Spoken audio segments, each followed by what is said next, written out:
Baiklah, pada saat ini kita akan masuk pada percobaan yang pertama, yaitu perpindahan kalori secara konduksi. Pada percobaan ini, perpindahan kalori secara konduksi, yaitu energi panas melalui suatu zat tanpa disertai perpindahan partikel zat tersebut secara keseluruhan. Percobaan sederhana ini memanfaatkan logam sebagai penghantar kalor untuk mengamati bagian panas yang melambat dari sumber panas ke bagian lain dari benda. Nah, tujuan dari percobaan ini adalah untuk memahami mekanisme perpindahan kalor secara konduksi pada benda padat, serta mengamati bagaimana kecepatan perlambatan kalor dipengaruhi oleh sifat bahan penghantar. Alat dan bahan yang digunakan dalam percobaan ini meliputi besi, lilin, korek api, dan margarin. Sendok besi berfungsi sebagai medium penghantar kalor karena sifat logam yang baik dalam menghantarkan panas. Lilin digunakan sebagai sumber api atau sumber kalor yang akan memanaskan salah satu unit sendok. Korek api berfungsi untuk menyalakan lilin sehingga menghasilkan nyala api. Margarin digunakan sebagai indikator perpindahan kalor karena akan meleleh ketika menerima panas sehingga memudahkan pengamatan proses induksi. Kita masuk pada langkah-langkah praktikum, dimulai dengan menyiapkan seluruh alat dan bahan yang diperlukan. Selanjutnya margarin dioleskan pada bagian tertentu dari permukaan sendok besi. Misalnya pada bagian tengah,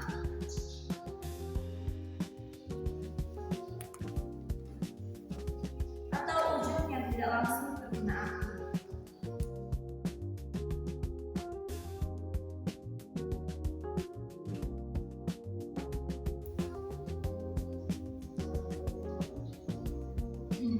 Setelah itu, lilin dinyalakan menggunakan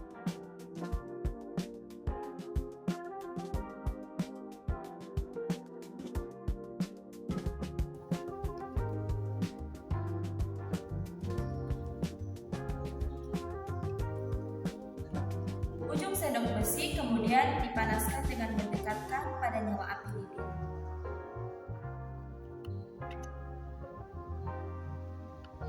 Selama proses pemanasan, dilakukan pengamatan terhadap perubahan yang terjadi pada margarin yang telah dioleskan.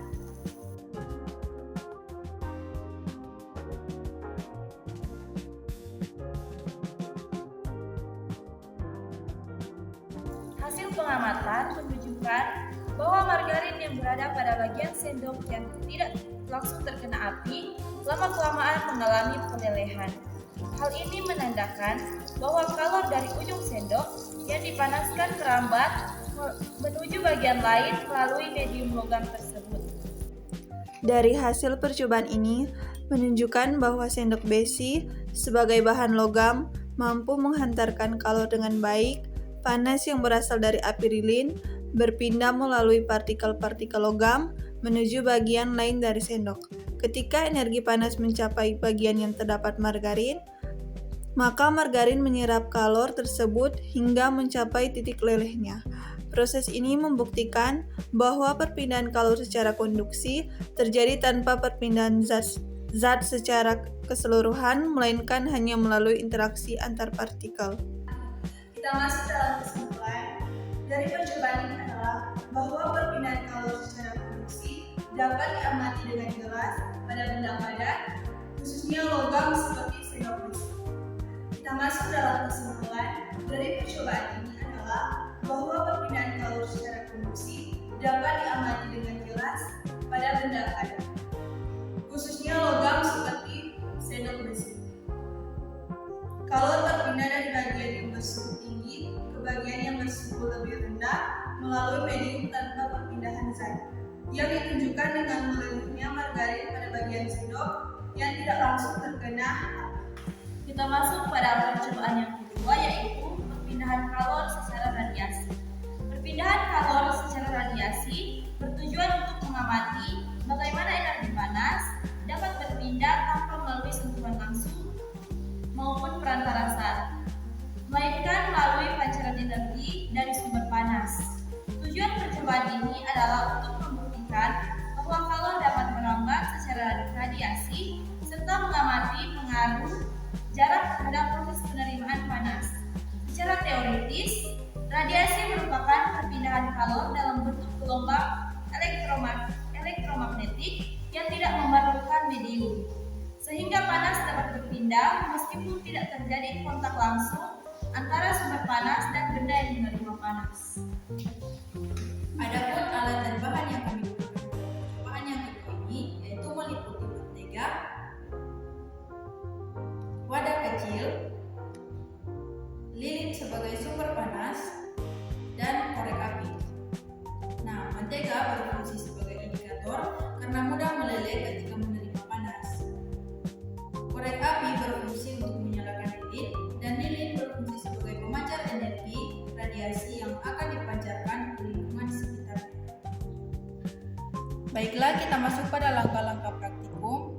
Yang pertama dimulai dengan nyalakan lilin menggunakan korek api.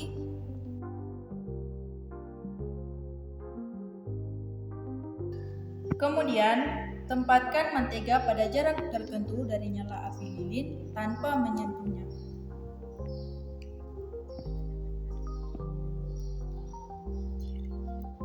Pastikan tidak ada kontak langsung antara mentega dan sumber panas. Selanjutnya, kita amati perubahan apa yang terjadi pada mentega selama beberapa waktu.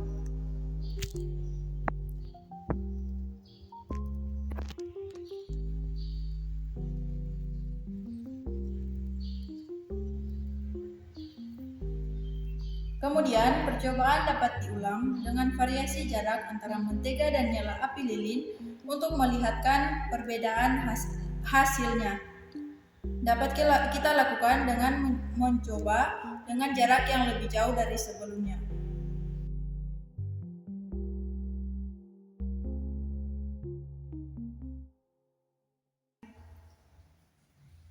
Dari percobaan ini menunjukkan bahwa perpindahan kalor secara radiasi terjadi melalui pancaran energi panas dari sumber menuju benda lain tanpa memerlukan medium. Energi panas dari nyala api lilin dipancarkan ke segala arah dan sebagian diserap oleh mentega, sehingga menyebabkan mentega meleleh.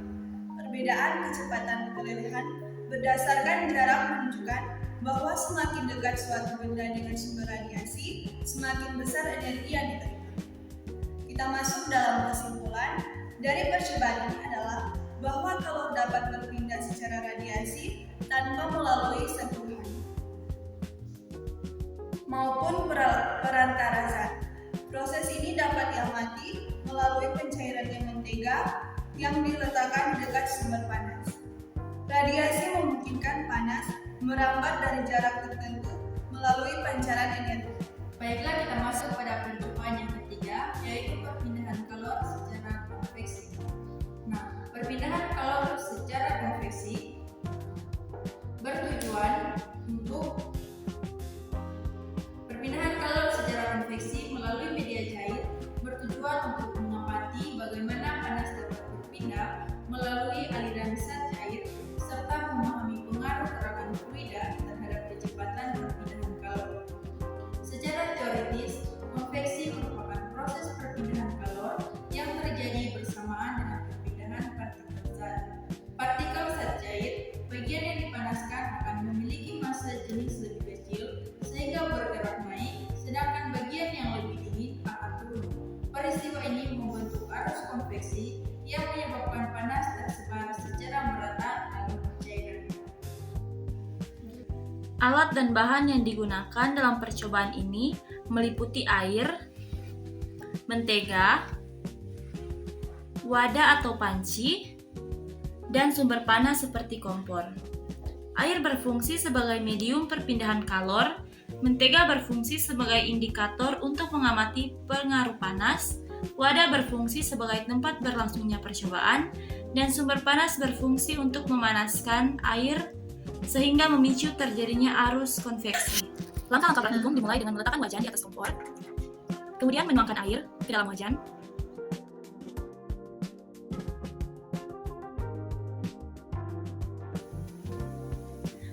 kemudian memanaskannya menggunakan sumber panas hingga suhu meningkat.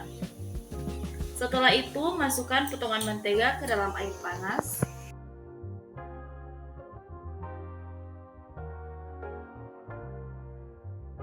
Amati pergerakan air di dalam wadah, serta perubahan yang terjadi pada mentega. Perhatikan bagaimana mentega mulai mencair dan bagaimana aliran air membawa panas ke seluruh bagian mentega. Catat waktu yang dibutuhkan mentega untuk mencair serta pola pencairannya.